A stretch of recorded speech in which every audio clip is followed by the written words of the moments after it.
Atomic structure से start करेंगे। अच्छा 11th क्लास से पढ़ते आ रहे हो एटॉमिक स्ट्रक्चर को, लेकिन अभी तक भी कंप्लीट नहीं हुई, नहीं हो पाएगी। क्यों? क्योंकि अभी तक भी रिसर्चेस जो है वो ऑन गोइंग है।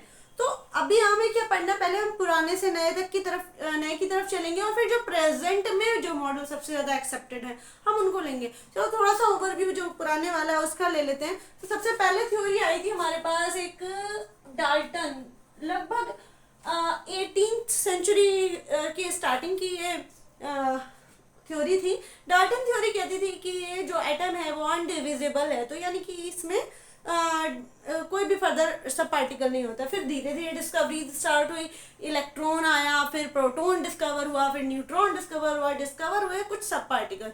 जब सब पार्टिकल्स आ गए फिर आ गई नई नई थ्योरी जो एटम के अंदर इन सब पार्टिकल्स के अरेंजमेंट को डिस्प्ले करती हैं। ठीक है, फिर उसके बाद जब थॉमसन ने इलेक्ट्रॉन की डिस्कवरी कर दी तो आया कि थॉमसन मॉडल। ठीक है, सर जे थॉमसन का मॉडल था, उन्होंने कहा कि इलेक्ट्रॉन जो है वो ऐसे बिखरे पड़े रहते हैं, वाटरमेलन मॉडल आ गया। ठीक है, आफ्टर दैट प्रोटॉन की डिस्कवरी हुई, प्रोटॉन की डिस्कवरी के बाद कुछ और मॉडल्स आए। देन आफ्टर सबसे ज्यादा एक्सेप्टेड, जो सबसे लंबे टाइम तक एक्सेप्टेड रहा, वो आया रदरफोर्ड मॉडल। ठीक है,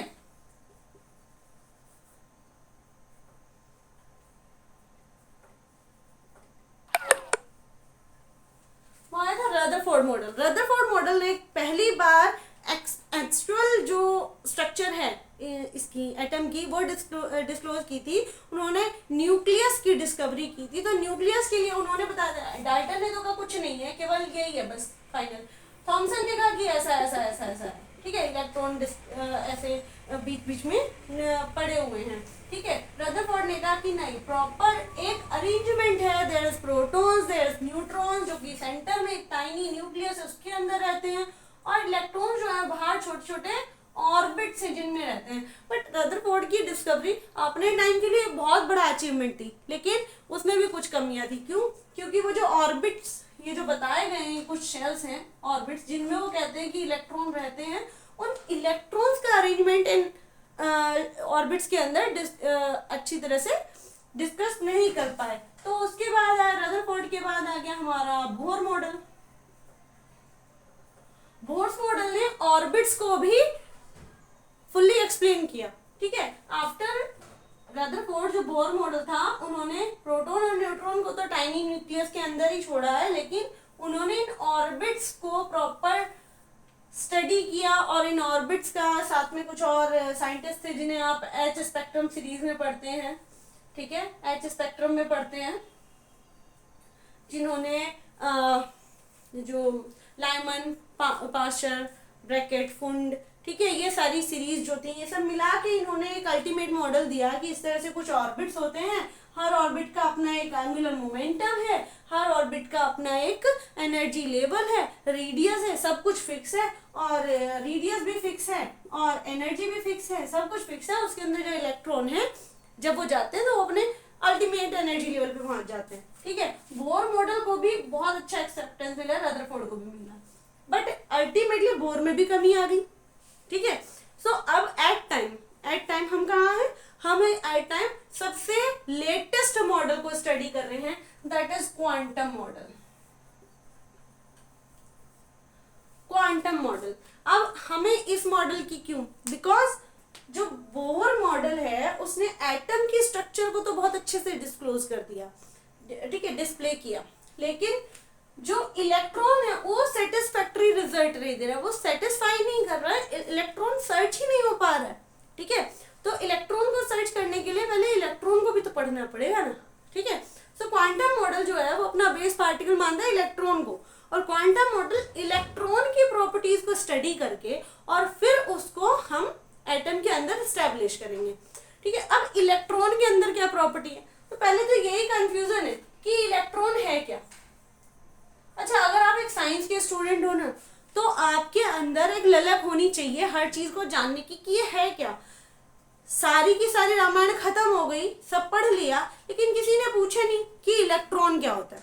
तो इलेक्ट्रॉन क्या है, पार्टिकल है, पता नहीं, किसी ने देखा नहीं, पार्टिकल है तो किसी ने सेपरेट किया होगा ना, नहीं, लेकिन शायद इसका चार्ज है, मास है, तो ये एक पार्टिकल ही होगा, है ना। तो इलेक्ट्रॉन एक पार्टिकल है, ऐसा मान लेते हैं। लेकिन ये तो स्कैटर करता है, डिफ्रैक्शन भी शो करता है, तो ये एक वेव है ना। जब इलेक्ट्रॉनिक बीम, जब करंट सप्लाई होती है तो इलेक्ट्रॉन ही तो माइग्रेट करते हैं, तो वो तो सर्किट को कंप्लीट कर रहे हैं, तो क्या एक वेव है ना। सो यहाँ पे कंफ्यूजन है। So this confusion is finally studied by a lot of scientist. उनमें से कुछ खास नाम हैं जिनमें कि प्लैंक की क्वांटम थ्योरी जो है वो सबसे ज़्यादा इम्पोर्टेंट है। साथ में जो हाइजेनबर्ग अनसर्टेनिटी प्रिंसिपल है दैट इज इम्पोर्टेंट। और तीसरी चीज डी ब्रोगली क्लासिकल इक्वेशन है, पेपर में 100% आती है, 100 नहीं तो 90 तो है, 90% चांसेस होते हैं डी ब्रोगली के आने के। क्योंकि श्रोडिंगर वेव इक्वेशन जो कि हमारी अल्टीमेट इक्वेशन बनी है for to find an electron, ठीक है। श्रोडिंगर वेव इक्वेशन जो है उसका बेस ही डी ब्रोगली इक्वेशन बनाती है।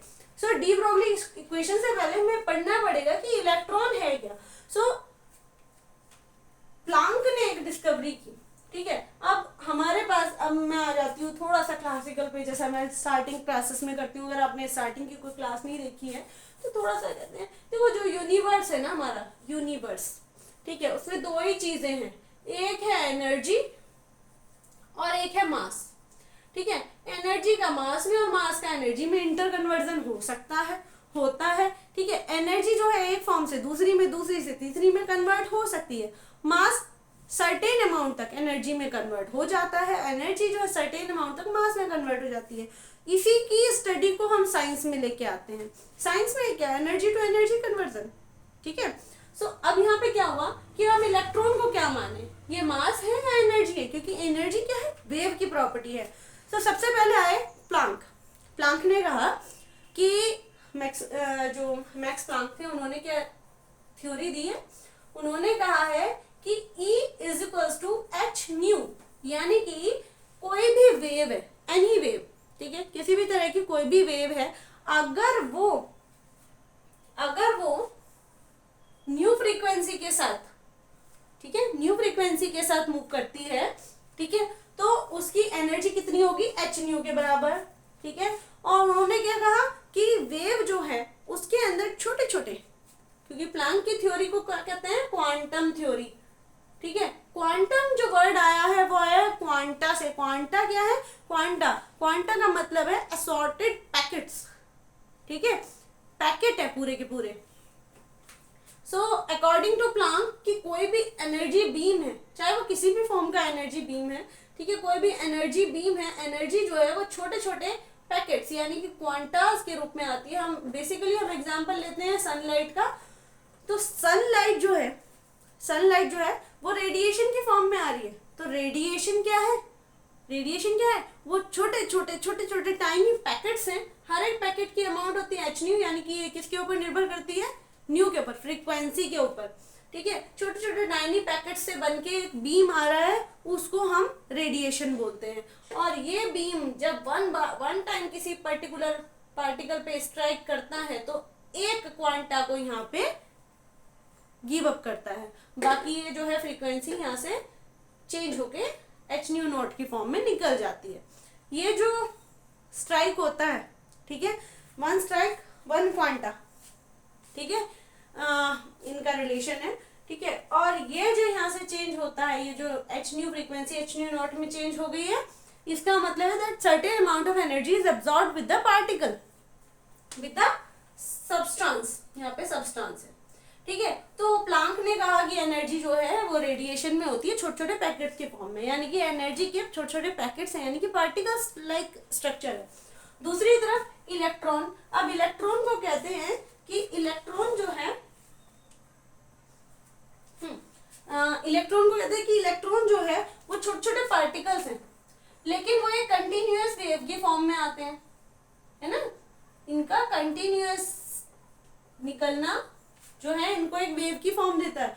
तो इलेक्ट्रॉन के साथ में दोनों प्रॉपर्टीज जो प्लैंक ने हमें प्रॉपर्टीज बताई थी वेव की, और जो पार्टिकल प्रॉपर्टीज हमें मास और चार्ज से मिली हैं, ठीक है, वो दोनों प्रॉपर्टीज इलेक्ट्रॉन कैरी करता है, दोनों का सपोर्ट है, ठीक है। तो इसीलिए इलेक्ट्रॉन को कहते हैं कि ड्यूअलिटी है इसकी नेचर में, ड्युअलिटी इन नेचर, इसकी नेचर में ड्युअलिटी है, ठीक है। जब एक सिंगल इलेक्ट्रॉन होता है ना, तो वो सिंगल इलेक्ट्रॉन क्या करता है, वो पार्टिकल की तरह बिहेव करता है। लेकिन अगर इलेक्ट्रॉन का बीम है, ठीक है, तो वो वेव की तरह बिहेव करेगा।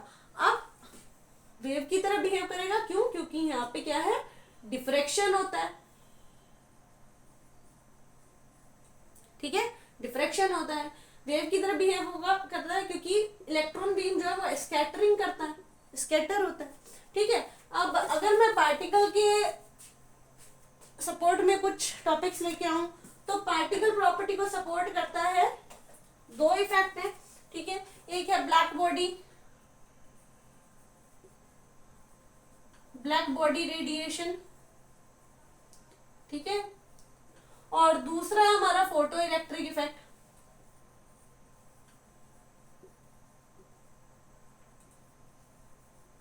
ठीक है। अब अगर इलेक्ट्रॉन के अंदर प्रॉपर्टी दोनों है, यानी कि पार्टिकल की प्रॉपर्टी भी है, यानी कि वो ब्लैक बॉडी रेडिएशन भी शो कर रहा है, फोटो इलेक्ट्रिक इफेक्ट भी शो कर रहा है, दूसरी तरफ उसके अंदर वेव की भी प्रॉपर्टी है, डिफ्रैक्शन शो कर रहा है, स्कैटरिंग शो कर रहा है।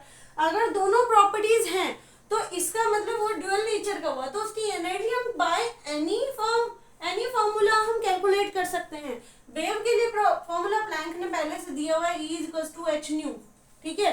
तो जो भी उसकी वेव की प्रॉपर्टी है, सॉरी इधर लिख दिया मैंने, अरे E = h/nu, ठीक है। जो वेव की प्रॉपर्टी है वो E = h/nu से हम निकाल सकते हैं। बट इन केस अगर हम इलेक्ट्रॉन को एज ए पार्टिकल लें तो इसकी प्रॉपर्टी होगी E = mc², है ना, आइंस्टाइन का फॉर्मूला। अब दोनों को मिला के डी ब्रॉगली ने इक्वेशन दी, ठीक है। डी ब्रॉगली की इक्वेशन बड़ी क्लासिकल है। क्यों है क्लासिकल? क्योंकि डी ब्रॉगली ने कहा है कि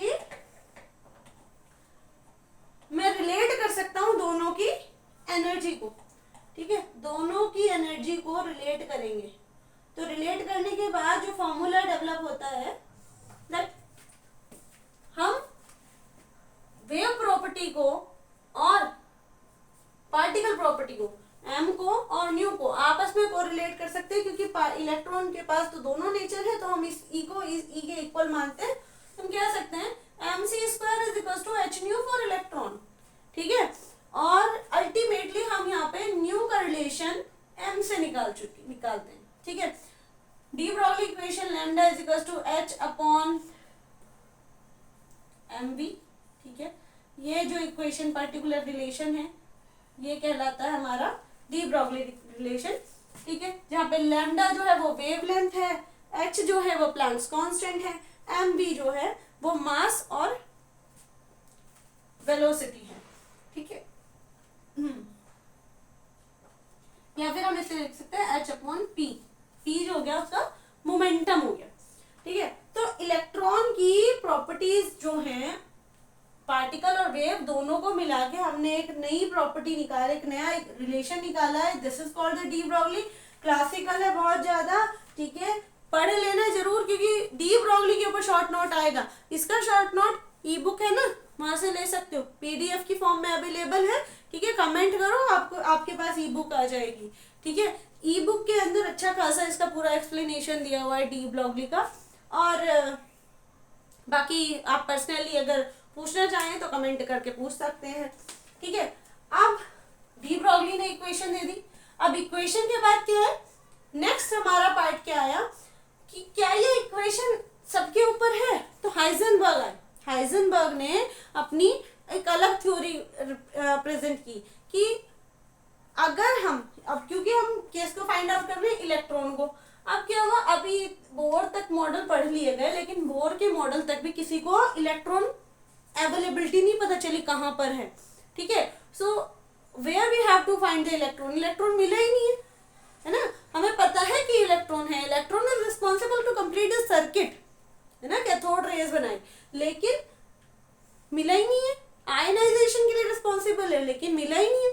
सो उस इलेक्ट्रॉन को फाइंड आउट करने के लिए हाइजेनबर्ग ने पहले एक थ्योरी दी है, ठीक है। एक उन्होंने अपना एक जो अनसर्टेनिटी प्रिंसिपल है वो दिया है। उन्होंने कहा कि अगर आप किसी माइक्रोस्कोपिक ऑब्जेक्ट को स्टडी करते हो, so it is impossible to find out exact momentum and the position of the object. यानी कि अगर आप मोमेंटम निकालने जाओगे तो पोजीशन खो दोगे, और अगर पोजीशन निकालने जाओगे तो उसका मोमेंटम या वेलोसिटी नहीं निकाल पाओगे। यानी कि इलेक्ट्रॉन किस स्पीड से मूव कर रहा है ये पता करोगे तो पोजीशन नहीं मिलेगी, यानी कि इलेक्ट्रॉन आपको फाइंड नहीं होगा।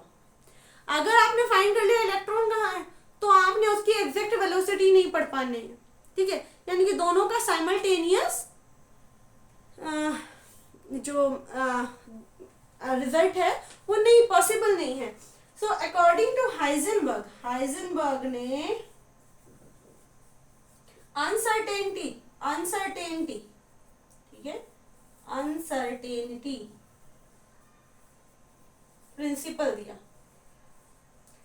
अब हाइजेनबर्ग अनसर्टेनिटी मतलब इट इज अनसर्टेन, नहीं पता, पोजीशन नहीं पता, वेलोसिटी नहीं पता, इट इज अनसर्टेन। तो उन्होंने क्या कहा, दैट डेल्टा एक्स, ठीक है, एंड डेल्टा पी, इन दोनों का साइमल्टेनियस हो ही नहीं सकता, ठीक है, हो ही नहीं सकता इनका साइमल्टेनियस जो अकरिंग है, जो एग्जैक्ट रिजल्ट फाइंड आउट है, हो नहीं सकता।